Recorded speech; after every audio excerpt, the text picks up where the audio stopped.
Hello everyone, welcome to my channel Ease Learning. This is Monica and today I will discuss about Mahatma Gandhi ji. आज हम discuss करेंगे महात्मा गांधी जी के बारे में. देखिए ये आपका फर्स्ट यूनिट का पार्ट है anti UGC net paper education के लिए. उनको डिस्कस करेंगे हम. ये आपका टॉपिक एक रह गया था यूनिट 1 में. तो महात्मा गांधी जी की फिलॉसफी डिस्कस करेंगे और उतना ही डिस्कस करेंगे जो आपके एग्जाम पॉइंट ऑफ व्यू से इंपॉर्टेंट है, क्योंकि जितने भी हमने फिलोसफर डिस्कस किए हैं अभी तक, हमने एग्जाम पॉइंट ऑफ व्यू से जो इम्पोर्टेंट है, एजुकेशन फील्ड में उनका क्या कॉन्ट्रीब्यूशन था, कैसे कैसे क्वेश्चंस आते हैं एग्जाम में, उतना डिस्कस किया है. क्योंकि ये जो फिलोसफर्स हैं इनके ऊपर 1 से 2 घंटे की क्लास भी आप लें तो कम रहेगी, क्योंकि जो यूपीएससी और अदर कॉम्पिटिटिव एग्जाम्स हैं उनमें बहुत डिटेल में क्वेश्चंस आते हैं. लेकिन एजुकेशन पेपर के लिए आपके एजुकेशन से कंसर्न क्वेश्चन मिलेंगे आपको कि उनका एजुकेशन में क्या कॉन्ट्रीब्यूशन था, तो उतना ही डिस्कस करेंगे. ठीक है. महात्मा गांधी जी जिनका जन्म हुआ था 1869 में गुजरात में. ठीक है. इन्हें फादर ऑफ अ नेशन कहा जाता है, सभी को पता है, राष्ट्रपिता. Mohandas Karamchand Gandhi great leader, practical philosopher and educational thinker. ये क्या थे? एक लीडर थे, एक फिलोसोफर थे और एजुकेशनल थिंकर थे. एजुकेशन में बहुत कॉन्ट्रीब्यूशन दिया. ठीक है. Every religion has its own and full and equal importance. इन्होंने कहा कि जितने भी धर्म है हमारे इंडिया में उनकी एक अपने आप में ही एक इक्वल इम्पॉर्टेंस है. ठीक है. धर्म निरपेक्ष देश जिसे कहते हैं. कुछ आपको की एलिमेंट्स दिखेंगे क्वेश्चंस में, तो आपके लिए इजी हो जाएगा मार्क करना. और अगर एजुकेशन पॉइंट ऑफ व्यू की बात करें कि मीनिंग ऑफ एजुकेशन क्या है, इनके हिसाब से to promote physical, mental and spiritual development of individual.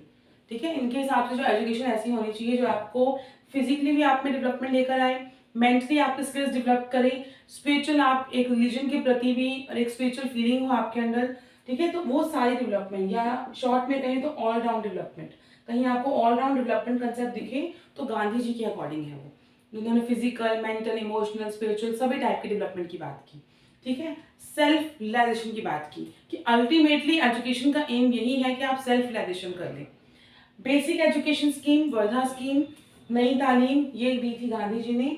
Wardha scheme, नई तालीम गिवन बाय गांधी जी, जिसमें कुछ की एलिमेंट्स इंक्लूड किए गए हैं.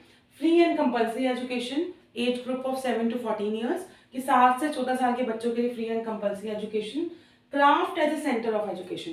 क्राफ्ट मतलब यहाँ पे आपको स्किल आनी चाहिए आपके अंदर. Mother tongue as a medium of exchange. आपकी जो भी आपकी कम्युनिकेशन है, लैंग्वेज की अगर बात करें तो mother tongue as a medium of exchange. और इम्पॉर्टेंस दी थी नॉन वायलेंस एंड ट्रुथ को. तो कुछ बेसिक की एलिमेंट्स हैं. नई तालीम पे मैं एक अलग से लेक्चर भी लूंगी, लेकिन अभी हम गांधी जी के बारे में डिस्कस कर रहे हैं कि क्या कहा गया था, क्या इंपॉर्टेंट एलिमेंट्स थे. और सबसे इंपॉर्टेंट पार्ट, इन्होंने 3R और 3H कंसेप्ट दिया. 3R and 3H, read, write and arithmetic. And 3H means hand, head and heart. इनके हिसाब से आपको लिखना, पढ़ना, रीड राइट, लिखना, पढ़ना और अर्थमेटिक एक बेसिक कैलकुलेशन आनी चाहिए.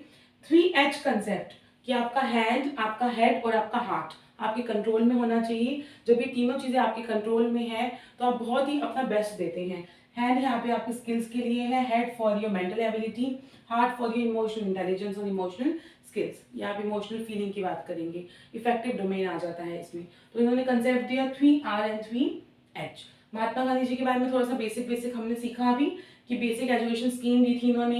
इनके हिसाब से एजुकेशन जो थी वो ओवरऑल डेवलपमेंट की बात थी. देखो कहने को तो मैं बहुत सारी चीज़ें इन्वॉल्व कर सकती हूँ इसमें, पीडीएफ में मैंने इंक्लूड की है ताकि आपको एक कंटेंट नॉलेज मिल जाए. लेकिन हम डिस्कस कर रहे हैं वीडियो लेक्चर में, तो आपको सिर्फ की एलिमेंट्स और इंपॉर्टेंट एस्पेक्ट्स बता रही हूँ ताकि आपके लिए क्वेश्चन मार्क करना, आंसर मार्क करना ईजी हो पाए. ठीक है. अब देखिए डिस्कस करते हैं इनकी मेटाफिजिक्स, एपिस्टेमोलॉजी एंड एक्सोलॉजी. मेटाफिजिक्स की अगर बात करें तो इन्होंने बॉडी, माइंड एंड सोल इनकी बात की. A human is a combination of body, mind and soul. Human जो है कॉम्बिनेशन है बॉडी, आपका माइंड और आपका सोल का, और ये तीनों चीजें मिलकर बनाती हैं आपको जो अचीव करती हैं इनलाइटनमेंट और सेल्फ रियलाइजेशन. एपिस्टेमोलॉजी और मेटाफिजिक्स की अगर बात करें, इंपॉर्टेंस दी लेबर मोरालिटी पे. मेटाफिजिक्स किस चीज से मिलकर बना है? ठीक है. मेटाफिजिक्स क्या है इसकी कि बॉडी, माइंड एंड सोल की बात की, और आपको अचीव करनी है इनलाइटमेंट की मोक्ष की प्राप्ति करनी है अल्टीमेटली, और आपने उस तरीके से काम करना है. एपिस्टेमोलॉजी की अगर बात करें तो realisation of God, spiritual aspect था, ट्रूथ एंड नॉन वायलेंस था, एंड सर्विस ऑफ ह्यूमैनिटी. ठीक है, कि इस तरफ आपको नॉलेज लेके जानी है, service of humanity, non violence, ahimsa, truth and realisation of God. Axiology आपको पता है वैल्यूज की बात करती है, तो self discipline, self purification, truth is the highest religion, ये भी प्रीवियस ईयर क्वेश्चन का पार्ट है। Truth is the highest religion, Ram Rajya की स्थापना की। अब राम राज्य क्या है, जिसमें जस्टिस भी आएगा, पीस भी आएगा, हैप्पीनेस भी होगी, वेलफेयर भी होगी फॉर। राम राज्य जहाँ पे जस्टिस की बात करेंगे आप, हैप्पीनेस की बात करेंगे, वेलफेयर की बात करेंगे, शांति पीस की बात करेंगे। तो मेटाफिजिक्स क्या थी, तीन चीजें, body mind and soul, to achieve self inclinement, मतलब मोक्ष की प्राप्ति। एपिस्टेमोलॉजी, रियलाइजेशन ऑफ गॉड या सर्विस ऑफ ह्यूमैनिटी, यहाँ से आप याद रखेंगे। एक्सोलॉजी में सारी वैल्यूज आ जाएंगी, self discipline, self purification, truth is the highest religion, Ram राज्य। ठीक है, तो ये इनकी मेटाफिजिक्स, एपिस्टेमोलॉजी एंड एक्सोलॉजी थी। अब इनके हिसाब से एम्स ऑफ एजुकेशन क्या है? AIIMS of education, overall development of child, all round development, character building पे बहुत फोकस किया इन्होंने। सबसे इंपॉर्टेंट सेल्फ रियलाइजेशन, अपने आप को पहचानना, अपने आप को समझना, सेल्फ रियलाइजेशन की बात की। करिकुलम कैसा होना चाहिए? Hand skill and individual development, आपको क्राफ्ट याद रखना है, प्रैक्टिकल एस्पेक्ट की बात की कि स्किल सीखो, कोई काम सीखो, craft based knowledge. Mother tongue include की, social science, applied mathematics and health science. सबसे इंपॉर्टेंट याद रखने की चीज़ क्या है? क्राफ्ट, या आप कहेंगे हैंड स्किल, वोकेशनलाइजेशन की बात की थी इन्होंने। Teacher has the highest responsibility, teacher ही वो पर्सन है जो वैल्यूज इम्पार्ट करेगा अपने लर्नर्स में, वैल्यूज अमंग द लर्नर्स। ठीक है, और उसकी रिस्पॉन्सिबिलिटी भी कैसी है? Very high. और ये इनको कहा जाता है, ये भी प्रीवियस ईयर क्वेश्चन का पार्ट है बच्चे, idealist, naturalist and pragmatist. Idealist थे क्योंकि आइडियल्स देखो वैल्यूज बहुत सारी है ना, उनकी बात की, सिर्फ बात नहीं की, अपनी लाइफ में अप्लाई भी किया। नेचुरलिस्ट, नेचर की, नेचर में स्टडी कीजिए, नेचर को समझिए, इन्वायरमेंट की बात भी की।